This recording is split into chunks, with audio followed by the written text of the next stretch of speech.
Great. So my first question would be, how would you evaluate the overall defensive effort on Saturday against Memphis? Well, I thought the effort was really good. I thought the execution was really poor. We always go in the game. We want to stop the run and control the pass, meaning keep everything in front of us, make people earn what they get. We were very effective against the run outside of a long run there at the end of that game, but we weren't able to control the pass. Obviously, you guys saw the game. Give up 6 explosive plays. 5 of those were passes. Unacceptable. Got to keep the ball in front of us. So I got to do a better job of making sure our guys can do what we're asking them to do, put them in a position to be successful. And we just got to get better in the back end. We're young, especially at corner. And those guys are good enough to keep things in front of them and do the things we need them to do. But we got to do a better job of coaching them and got to put together a better plan. So can you explain what happened on the 50-yarder on the first possession and the 79-yarder on the first possession in the second half? Was that, were you supposed to have help over the top? Well, yeah. So both times that the ball got thrown over our head, they got thrown over a deep defender. All right. And so when you're a deep defender in our defense, you're deeper than the deepest in your zone. I think probably did a poor job of preparing our guys for the speed that Memphis had. They were always really athletic. We know that. And weren't deep enough in the zone on the first play. And so the ball got thrown over our heads. And then, the first drive coming out of the second half, which was a backbreaker, a little bit of confusion on the call. Corner wasn't deep enough, and it got outran there too. So, 6 plays worth almost 300 yards of their offense. You'd like to think if you get 2 or 3 of those back, it's a different game entirely. And both happened at really bad times, especially the one in the second half. You're coming out 7-13, don't feel like you played really well, but you've been able to stop the run. The whole conversation at halftime is, all right, just got to keep it in front of us. All right, plays are going to come to us, and weren't able to do that. So it's disappointing. When you look at what Memphis did, it was a lot more self-inflicted things on our end than it was anything that they did really well or anything they did schematically.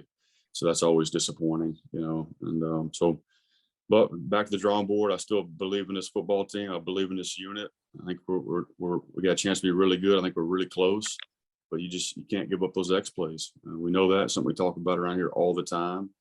And not only do we give up X plays, but they converted several 3rd and longs. A couple of those were the X plays, but we have to get off the field in those situations. And we had opportunities, we just didn't do it. So on the positive note, the rushing defense, what would you credit that outstanding rushing defense to? Do you think it was the D-line getting the job, or anybody in particular who you thought was key to the rushing defensive performance? But I do. I think the D-line's playing really well. I think in general, we're fitting the run really well. We've been really disruptive in the early downs. I had a lot of tackles for a loss, a lot of 0-yard gains. We've gotten people in situations that we want to get them into. And that piece of it, we want to be 60% efficient on first down, meaning a run of 3 yards or less. We've been 70% in our first 2 games, which is really, really good. In the first game, we got them in 3rd and long, and we were able to get off the field. And the difference was we weren't able to against Memphis, and we gave up a couple of really big plays that you can't give up, especially in our league. You got to make people earn what they get. You get an explosive play on a drive, anything over 20, your chances of scoring go up about 50%. But something we talk about around here all the time, and I don't expect that'll happen again this season. At least I hope not. Let's go to Scott Wyckoff. Coach, what's it about that defensive line, Busick and Biscuit and Berniard, and also Cromwell, that makes them work so well together? Well, I think they play really hard. All those guys have played a lot of snaps for us now. Coach Hall does an awesome job with them, and I think we're fitting really well. The linebackers complement the D-line, and vice versa, and we're moving the front and doing some things to help there. And so I think it's a good combination of a bunch of things there. But pleased with how we've been able to handle the running game in the first 2 games. Hope we can keep that going. Would it be true saying that this defensive line's got a nice mix of both size and speed? Certainly. Yeah. The one guy that's a little undersized is probably Biscuit in there, but you look at his the way he plays with leverage and his quickness, and you know, he's gotten a lot stronger. His technique's gotten a lot better, and so he's able to survive in there because of that, and because of some things that we do schematically with him. So, but yeah, and then Nolan Barber comes in, has done a really nice job. He's a guy that didn't play really for us much last year, but he's a guy that can play a nose and three technique, and we're going to start to get him a lot more reps too, because he's a sturdy dude in there as well. Plays really hard. Overall, how pleased are you with the depth so far in these first 2 games? On our defensive line, Yeah. really pleased. I feel like we've got you know, 6 guys that we can roll in there and survive with, so it's as good as it ever has been since I've been here. So that's good, and it's going to have to be that way because those guys get banged up as the season goes along, and so you want to make sure that you got 2 deep that you feel like you can win with, not just survive with, and I think we've got that. Thank you. Yes, sir. Phil Bergman.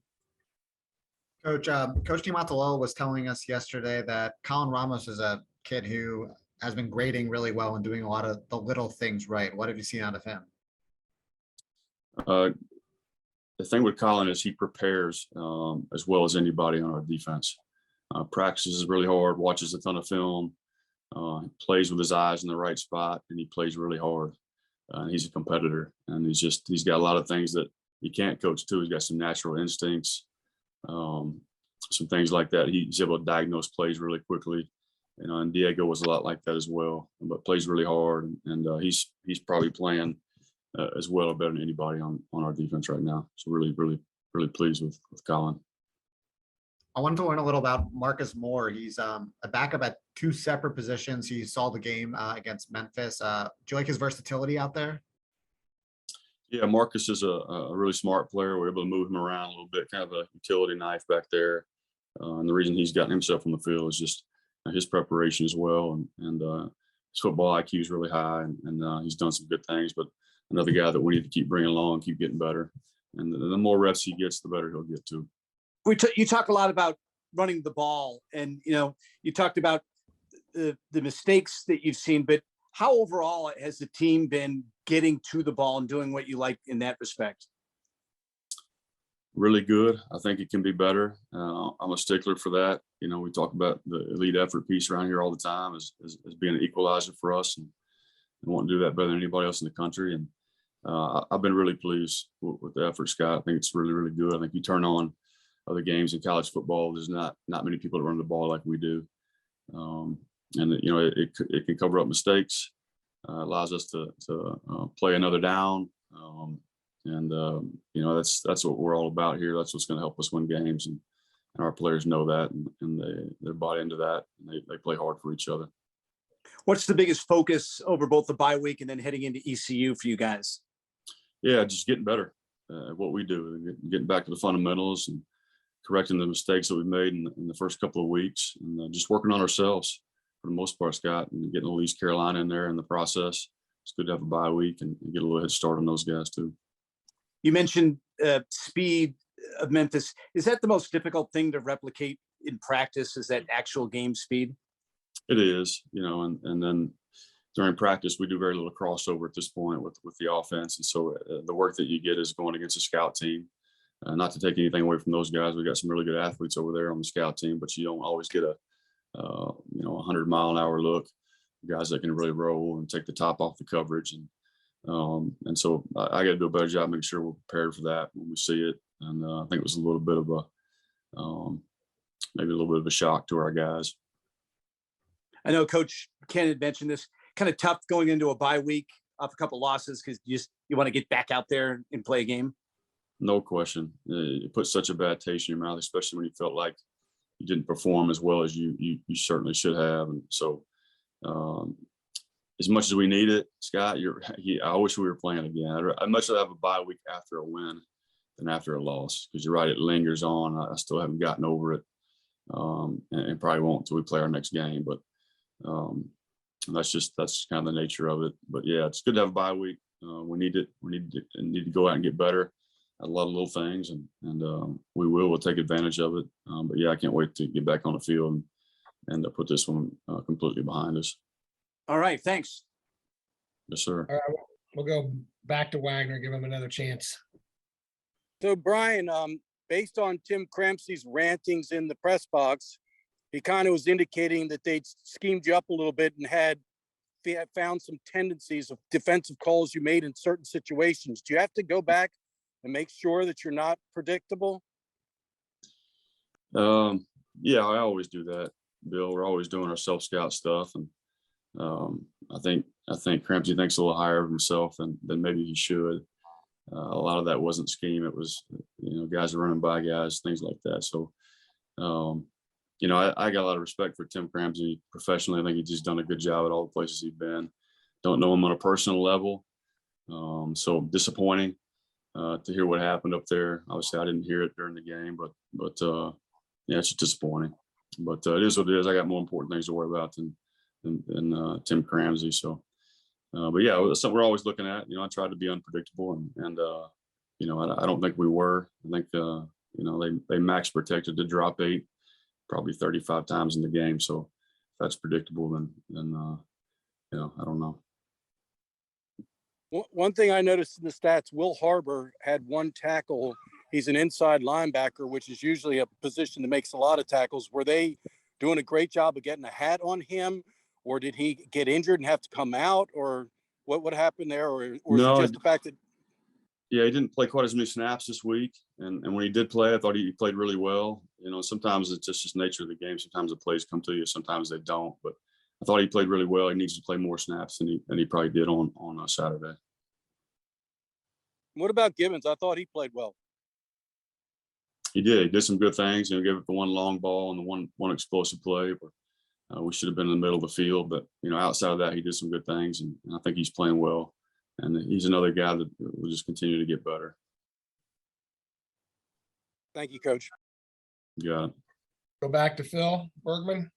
Yeah, Coach, John Marshall had 15 total tackles. Is this just a credit for him just being all over the field and being in the right place at the right time? Yeah. I think John's played really well the first 2 games. Been super productive, which we need that position to be productive for us based on what we do about them. Do with our strikers, but he's played really well. I think you could take a couple of plays in both those games where John would like to have back, where he plays an outstanding game. So he's got to get a couple things cleaned up, but he's doing a great job for us. Really pleased with John so far. The secondary is still really young, and I know you don't want too many teachable moments, but with these explosive plays, are there some teachable moments for this young secretary? Yeah, absolutely. Every time we make a mistake or do something wrong, it's a teachable moment. The key moving forward is, do we learn from it and get better? And I know we will. And just hate that it happened in a game and not a practice and didn't get it fixed. And so that's unfortunate. But yeah, we'll be better. I promise you guys that. And we've got the tools to be really good on defense with this football team. We've got good players. There's no doubt about it. Got to coach them better.